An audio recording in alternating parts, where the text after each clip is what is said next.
Kulkarni sir, भावार्थ देखणे या सर्वांचा सन्मान आपण करणार आहोत। आणि या कार्यक्रमाचं प्रास्ताविक श्री चिटणीस साहेब, कार्यवाह ग्रंथ महोत्सव समिती आणि करावं असं मी त्यांना विनंती करतो।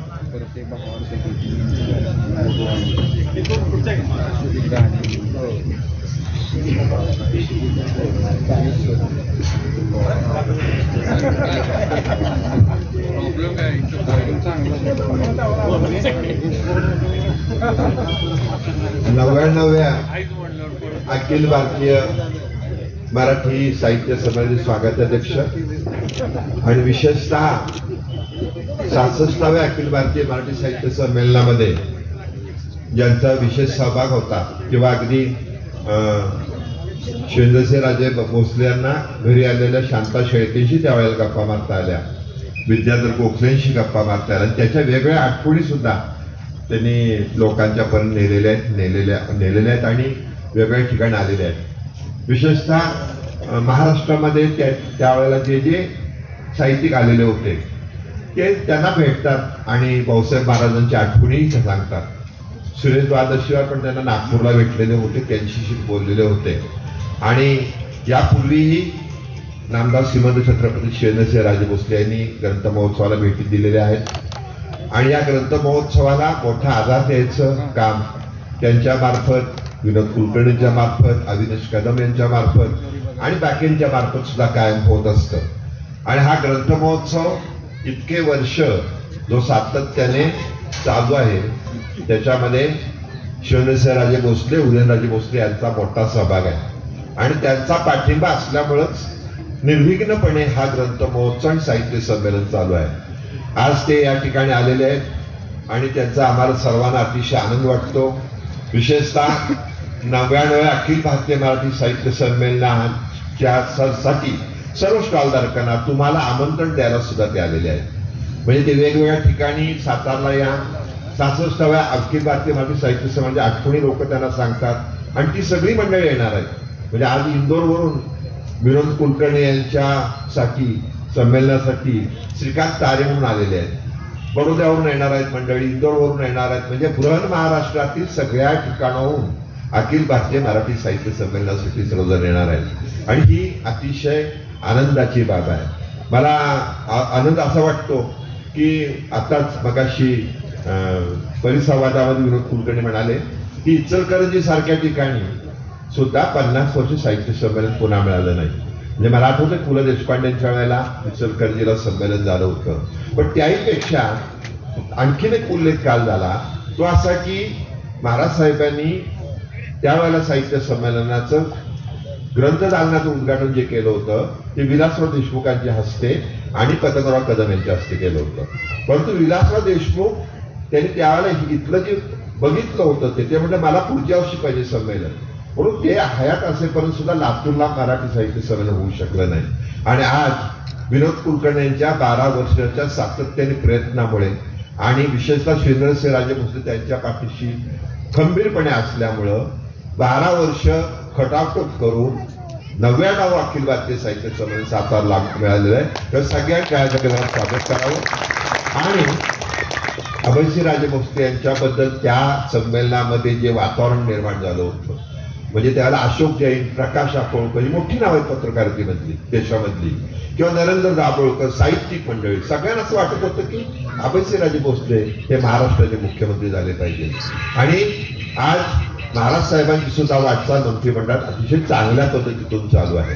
ते मी एवढंच सांगितलं की त्यांचा वारसा खंबीरपणे चालवणारे, नम्रता असणारे व्यक्तिमत्व आहे। पुन्हा एकदा ग्रंथ महोत्सव समितीचे होते त्यांचं मी मनपूर्वक स्वागत करतो आणि माननीय पाटणे सर जे ग्रंथ महोत्सव समितीचे अध्यक्ष आहेत त्यांना विनंती करतो की त्यांनी शिवेंद्रसिंहराजे भोसले यांचं शाल श्रीफळून या ठिकाणी स्वागत करावं।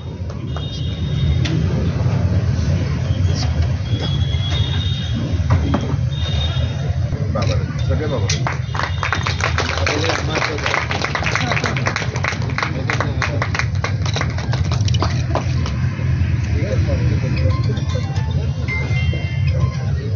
देखणे यांचा कार्यक्रम सुरू होणार आहे। फक्त महाराजांना, बाबाराजांना फक्त एका गोष्टीची आठवण करून देण्यासाठी मी तो उभा आहे। मागे एका कार्यक्रमात बाबाराजे मला भेटले होते आणि त्यावेळी मी सहज एक शब्द उच्चारला होता की बाबा मी शुभेच्छा देताना तुम्हाला एवढं सांगतो की तुम्हाला 6वं सुख मिळू दे. खरं तर त्यावेळी 6वं सुख हा शब्द माझं एक पुस्तक होतं त्याच्यावरून आला होता, पण हे शांताबाईंनी उच्चारलेले शब्द आहेत. शांताबाईंनी सांगितलं 6वं सुख म्हणजे काय. तुम्ही असं म्हणाल की पहिली 5 सुखं कुठले पाठणे पाहिलं सांगा, नंतर 6वं बघू कुठलं आहे. 5 सुखं फार महत्त्वाची आहे. पहिलं सुख असतं चांगलं आरोग्य असावं, दुसरं सुख असतं संपत्ती असावी, तिसरं सुख असतं सन्मान असावं, चौथं सुख असतं चांगली पत्नी असावी. ती गरजेची आहे, कारण पत्नी चांगली असेल तर जीवनातल्या अर्ध्या सहज जिंकतो. चुकून अवगुणी निघाली तर तिच्याशीच लढण्यात अर्धा आयुष्य घालवतो. मग 4थं सुख महत्त्वाचं. आणि 5वं सुख कुठलं. चांगली मुलं असावीत. मग तुम्ही असं म्हणाल की 5 सुखं मिळाली बाद झालं, 6वं कुठलं. त्यावेळीच मी बाबाराजांना सांगितलं होतं 6वं सुख असं असतं ते अचानक तुमच्या आयुष्यात येतं आणि तुमच्या साऱ्या जीवनाला चैतन्याचा गंध देऊन जातं. बाबाराजे आज तुम्ही आमदार आहात, पण तुम्ही नामदार व्हावं हे सातारकरांचं 6वं सुख असेल. आज अनेक 6वी सुखं आम्हाला मिळाली. विनोद कुलकर्णींनी संमेलन इथं आणलं, हेही सातारकरांचं 6वं सुख आहे. मंडळी, सुखात सुख काय असतं याचा अनुभव सातारकर घेतात. मी ग्रंथ महोत्सवाच्या वतीनं आदरणीय भावार्थ देखणे यांचा सत्कार बाबाराजेंनी करावा एवढी नम्र विनंती करतो आणि त्यानंतर बाबाराजे आपल्या शुभेच्छा व्यक्त करतील. धन्यवाद.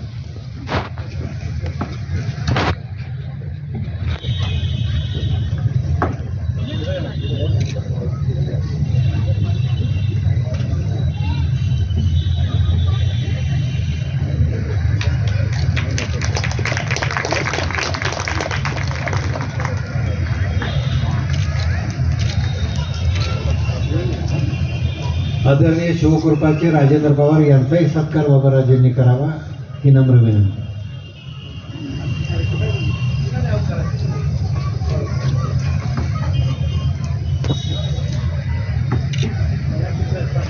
आजच्या संपूर्ण कार्यक्रमाचं प्रायोजकत्व हे शिवकृपानं स्वीकारले. त्यांचे व्यवस्थापक संतोष देशमुख यांनी व्यक्त केले.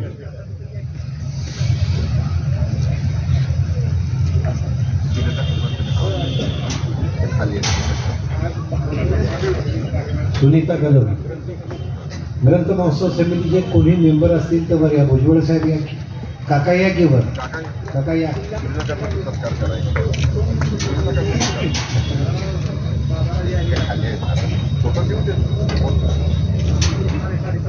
या संपूर्ण ग्रंथ महोत्सवामध्ये विद्यार्थ्यांच्यासाठी अत्यंत प्रेरक ठरलेल्या सुनीता कदम यांचाही गौरव बाबाराजांनी करावा, कारण त्यांनी सर्व 3 स्पर्धांचं चांगलं परीक्षण केलं. त्यांचं ग्रंथ महोत्सव समितीचा अध्यक्ष या नात्यानं मी मनापासून अभिनंदन करतो. त्यांचाही गौरव व्हावा. धन्यवाद. बाबाराजांनी आपल्या शुभेच्छा द्याव्यात ही विनंती. सातारा जिल्हा ग्रंथ महोत्सव समितीच्या माध्यमातून आयोजित 99वे अखिल भारतीय मराठी साहित्य संमेलन पूर्व ग्रंथ महोत्सव आज इथं पार पडतोय. महर्षी विठ्ठल रामजी शिंदे नगरीमध्ये आणि आपल्या जिल्हा परिषदच्या मैदानावर दरवर्षीप्रमाणे हा ग्रंथ महोत्सवाचा कार्यक्रम इथं पार पडतो. या कार्यक्रमाला पाटणे सर, साहित्य संमेलनाचे कार्याध्यक्ष विनोद कुलकर्णी, आपल्या सातारच्याच सौ सुनीता राजे पवार, त्याचबरोबर शिरीष चिटणीस, जे पवारसाहेब शिवकृपाचे, त्याचबरोबर आणि निरंजनजी देखणे आज ते सुद्धा आज इथं उपस्थित आहेत. भावार्थ देखणे ते सुद्धा उपस्थित आहेत. त्यांचं पण मी स्वागत करतो. आणि सर्वच स्टेजवरील मान्यवर, भुजबळ गुरुजी वगैरे सर्व आणि आपण सर्व प्रमुख मंडळी. इथं कार्यक्रम आत्ताच झालेला आहे, थोडं मला यायला उशीर झाला. सरांनी सांगितलं की शुभेच्छा द्या म्हणून. खरं म्हणजे आता अशा स्टेजवर उभा राहिल्यानंतर फक्त सर्वांना माझ्या शुभेच्छा एवढं बोलणंच योग्य आहे असं मला वाटतंय. कारण ज्या क्षेत्रातला आपला फार अभ्यास नाही त्या ह्याच्यावर काहीतरी जास्त बोलायचं आणि तोंडावर पडायचं, त्याच्यापेक्षा थोडं आपलं आवडतं सगळं ठेवा, झाकली बोट 1.25 लाखाची असं म्हटलेलं बरं. आज एक मी मनापासून आनंद आहे. आपल्याला पण आहे की दरवर्षी या ग्रंथ महोत्सवाचा कार्यक्रम इथं होत असतो आणि सर्व पण हे वेगवेगळे कार्यक्रम समितीच्या माध्यमातून घेतले जातात. मला वाटतं दिंडी वगैरे सगळ्याचंच आयोजन हे दरवर्षी असतं आणि हे म्हणजे क्रमप्राप्त आहे किंवा सालाबाद प्रमाणे आहे, काय बदल होत नाही. मला वाटतं जे वाचक आहेत ते वाट बघत असतात की महोत्सव कधी होणार आहे, तारखा काय आहेत आणि मग इथं जे काही स्टॉल्स वगैरे येतात किंवा जे काही इथं येणारे साहित्यिक म्हणा, लेखक म्हणा यांचं ऐकायला मिळावं. आता आपण थोडं अजून सरांनी जे सांगितलं, पाटणे सरांनी, की आपण आता बराच प्रयत्न करून विनोद असेल, सुनीता राजे इथं आहेत, आपले मिलिंद जोशी वगैरे या सगळ्यांची ते गेले 8-10 वर्ष आमचा प्रयत्न चालूच होता की आम्हाला सातारला साहित्य संमेलन द्या. इथं आमच्या इथे की आम्ही दरवर्षी प्रयत्न करायचो, दरवर्षी कुठल्या तरी दुसऱ्या शहराला किंवा दुसऱ्या जिल्ह्याला साहित्य संमेलन मिळायचं आणि शेवटी आता बरोबर असं म्हणजे 66वे भाऊसाहेब महाराज असताना झालं होतं आणि आता 99 आता आपल्याकडं जानेवारीमध्ये होते. त्यामुळे बरोबर 33 वर्षानंतर साहित्य संमेलन होते. म्हणजे आकडा पण असा छान आलेला आहे. म्हणजे ते आणि हे त्याचं पण योगायोग म्हणायला लागेल. आज आम्हाला सगळ्यांनाच आनंद आहे की आपण तो कार्यक्रम पार पाडतोय. आमच्या तर तयारी चालू आहे. सगळा साहित्य संमेलन म्हणजे मोठा सगळा कार्यक्रम असतो आणि सगळं आपल्याला माहितच आहे. म्हणजे मी सांगण्यापेक्षा आपण त्याचा अनुभव सर्वांनी घेतलेलाच आहे. तर मग सातारचं साहित्य संमेलन हे इतर ह्याच्यापेक्षा थोडं हटके व्हावं, काहीतरी वेगळं. आणि एक तर आपल्या सातारची मराठ्यांची राजधानी छत्रपती शाहू महाराजांनी या सातारा शहराला तो मान राजधानीचा दिला. हे शहर त्यांनी बसवलं.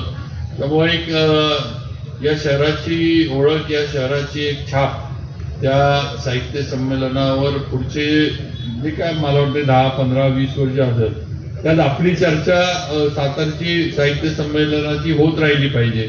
हा आमचा सर्वांचा संयोजक म्हणून प्रयत्न आहे आणि याला नक्कीच थोडा ऐतिहासिक वारसा किंवा ऐतिहासिक ज्याला आपण थोडं साहित्य संमेलनाला काय म्हणायचं त्याला एक हे देण्याचा प्रयत्न आम्ही करतोय. कारण आपल्या सातारचा इतिहास फार मोठा आहे, ही वस्तुस्थिती आहे. आणि म्हणून आज विश्वास पाटील आपले साहित्य संमेलनाचे अध्यक्ष त्यांची निवड झालेली आहे. तो एक फार चांगला म्हणजे योगायोग नाही पण अतिशय चांगली गोष्ट घडली. कारण ते आज या सगळ्या ह्याच्यामध्ये एक त्याला आपण काय म्हणायचं ऑथॉरिटी म्हणा किंवा काही हे म्हणा की त्या याला आज विश्वास पाटलांचं लिखाण त्यांचं जे काही आहे ते आज त्या लेवलला पोहोचलेलं आहे. म्हणजे प्रमाण मानलं जातं. हे त्यांच्या ह्याच्यावर मला नाही वाटत की कोण किंवा ही कुठनं माहिती घेतली, काय लिहिलं, कुठनं लिहिलं, त्या गोष्टी नक्कीच होत नाहीत. आणि एक वेगळी ओळख त्यांची या सर्व क्षेत्रात आहे. आता आपला पण मला वाटतं आज शेवटचा दिवस बरोबर ना, उद्या शेवटचा दिवस समारोपाचा आहे. खरं म्हणजे पहिल्या दिवशीच विनोदनं मला बोलवलं होतं पण मी त्या दिवशी मला वाटतं अकलूजला गेलो कार्यक्रमाला, तेव्हा मी म्हटलं मी नंतर येऊन जातो. पण आज ह्या निमित्तानं का होईना पण इथं भेट देता आली. सर्व स्टॉलचे जे काही इथं आलेले पब्लिकेशन हाऊसेस आहेत त्यांच्या सर्व प्रतिनिधींना भेटता आलं आणि त्यांना पण आम्ही निमंत्रित केलंय. आपल्याला पण आता आपण बहुतांशी सातारकरच आहे त्यामुळे आपण येणारच. मला वाटतं एक अधिकृत सर्वांच्या वतीनं जानेवारीत होणाऱ्या संमेलनाला आपण सगळ्यांनी उपस्थित राहावं. कारण शेवटी हे संमेलन यशस्वी होणार आहे तुमच्या याच्यावर यशस्वी होणार आहे. ठीक आहे, आम्ही बाकीची ज्याला आपण काय म्हणतो भौतिक तयारी आम्ही करू शकतो, शेवटी हे श्रोते किंवा ऐकणारे जोपर्यंत समोरून बसत नाहीत तोपर्यंत मजा येत नाही की वस्तूची. त्यामुळे आपण सगळ्यांनी आपल्या होणाऱ्या साहित्य संमेलनाला सहकार्य करावं ही या निमित्तानं विनंती करतो. परत एकदा मला इथं बोलवलं, पाटणे सरांनी सत्कार केला. आमचे काका पाटील खाली बसलेत. मी आल्याला म्हटलं काका तुम्ही म्हटलं साहित्यिक कधी झाला? विनोद म्हटला नाही ते रोज ऐकायला येतात. म्हटलं आता रोज येऊन ऐकतात तर म्हटलं आता त्यांनी एखादी कादंबरी लिहिली पाहिजे. मी त्यांना सूचना केली माझा जे म्हटलं झेडपीवर एक कादंबरी तुम्ही लिहा, कारण तुमचा झेडपीचा जिल्हा परिषदचा अनुभव फार प्रदीर्घ आहे आणि सगळ्यांच्या म्हणजे काय म्हणायचं सगळ्यांच्या बरोबर तुम्ही काम केलंय. लक्ष्मणराव तात्यांबरोबर काम केलं. मला वाटतं नंतर सुभाषराव देशमुख, जयसिंगराव आपले काय फरांदे, शिवाजीराव महाडिक, गायत्री देवी, अजून कोण आपल्या भाग्यवान म्हणजे किती जण किती अध्यक्ष झाली काकांच्या कारकिर्दीत. मी म्हटलं सगळ्यांची कादंबरी लिहायची तर खरं खरं लिहिलं पाहिजे का, त्यात लपवायचं काय नाही तेवढं. या आणि काय आता रिटायर झालंय त्यामुळे कोण तुम्हाला पकडायला बिघडायला काय सगळं आपलं हे असं ते सगळं लिहून टाकायचं आणि काय दांगा झाला वाद झाला तर एक 8 दिवस गोव्याला निघून जाते. काय 8 दिवसानंतर आपलं सातारची ट्रिप परत करायची. 8 दिवसात सगळं काय होईल ते दांगा शांत होईल. गमतीचा भाग सोडला तर या सगळ्यांना मी मनापासून सगळ्यांचं समितीच्या त्यांचा आभार मानतो की माझा सत्कार केला त्याबद्दल आणि तर मला त्यांनी निमंत्रित केलं. आणि नक्कीच आपल्या सर्वांच्या येणं सर्व समितीचे पण, कारण जरी आपली ग्रंथ महोत्सव समिती असली तरी सगळे साहित्य संमेलनातले पण सगळे सहभागी आहेत किंवा साहित्य संमेलनातले पण ते सगळे हातभार लावणारी मंडळी आहेत. त्याच्यावर आमचं काम होऊ शकत नाही ही वस्तुस्थिती आहे. त्यामुळं त्यांचं मनापासून आभार मानतो आणि माझे 2 शब्द थांबवतो. जय हिंद जय महाराष्ट्र. धन्यवाद आभाराचे आपल्या व्यस्त अशा सर्व कार्यक्रमातून आज आपण आपल्याला 2च मिनिटं सांगेन. आता त्यांनी महाराज साहेबांनी विश्वास पाटलाचा उल्लेख केला. 66व्या अखिल भारतीय मराठी साहित्य संमेलनामध्ये सगळ्यात विरोधी त्यावेळेला होते ते विश्वास पाटील होते. त्यामुळे विश्वास पाटलांच्या बऱ्याच आठवणी भाऊसाहेब महाराजांच्या संदर्भातल्या आहे. आणि दुसरी गोष्ट ही लिहिलेली आहे, सदा डुंबरेंनी लिहिलं, सगळ्यांनी लिहिलेलं आहे की त्या संमेलनाला एकही ट्रक न वापरता, ट्रॅक्टर न वापरता, कुठली वाहनं न पाठवता 20 ते 30 हजार लोक हजर असायची. आणि नुसती हजर नसायची तर ती अतिशय शांतपणे ऐकायची. इतकं चांगली लोक कुठेही बघायला मिळाली असं लिहिलेलं आहे. हा एक महत्वाचा मुद्दा. आणि तिसरा महत्वाचा मुद्दा एक परिसंवाद होता ज्याला आईसाहेब हजर होत्या, महाराज सगळेच हजर होते. 5:30 ते 6:30 असा संत साहित्याने महाराष्ट्र बुडवला का घडवला. तो 5:30ला जो परिसंवाद चालू होता तो 10 वाजेपर्यंत चालू होता. त्यामुळं त्यावेळेच्या आठवणीच्या संदर्भातला एक परिसंवाद आपण परवा दिवशी घेतला होता. तो अतिशय महत्वाचा झाला. त्याची YouTube लिंक आहे. आपण त्यातल्या इंग्रजी भालेरावांची आठवणी अवश्य ऐका. परंतु सर्वांनी त्यावेळेला जशी आपण गर्दी केली तशीच गर्दी 3-4 दिवस करूया अशी मी विनंती करतो. पुन्हा एकदा माननीय या ठिकाणी प्रदीप कांबळे आभार मानतील आणि हा कार्यक्रम जो पुढचा कार्यक्रम 66व्या साहित्य संमेलनातली एक नोंद बाबाराजांना सांगावीशी मला वाटते की त्यावेळच्या काकासाहेब लक्षपूर्वक ऐका. त्यावेळच्या स्वागताध्यक्षाचं भाषण भाऊसाहेब महाराजांना प्राध्यापक संभाजीराव पाटणे यांनी लिहून दिलेलं होतं, बरोबर ना. आता पुन्हा 33 वर्षांना असा योग आला की बाबाराजांना यशवंत पाटणे, प्राचार्य यशवंत पाटणे मदत करतील. तेव्हा बाबा अजिबात घाबरायचे कारण नाही. असंच खेळबिळीचं भाषण स्वागताध्यक्ष होणार हे निश्चित आहे. 2 वारसदार इथं बसले. हा एक चांगला योग आहे. 33 वर्षानंतर येतोय. एकदा जोरदार टाळ्या 2 वारसदारांसाठी वाजवा. त्यापैकी 4 माणसं इथं उपस्थित, कोषाध्यक्ष, कार्यवाह ही सगळी मंडळी आज या उपस्थित. हा ग्रंथ महोत्सवाचा सगळ्यात मोठा विजय.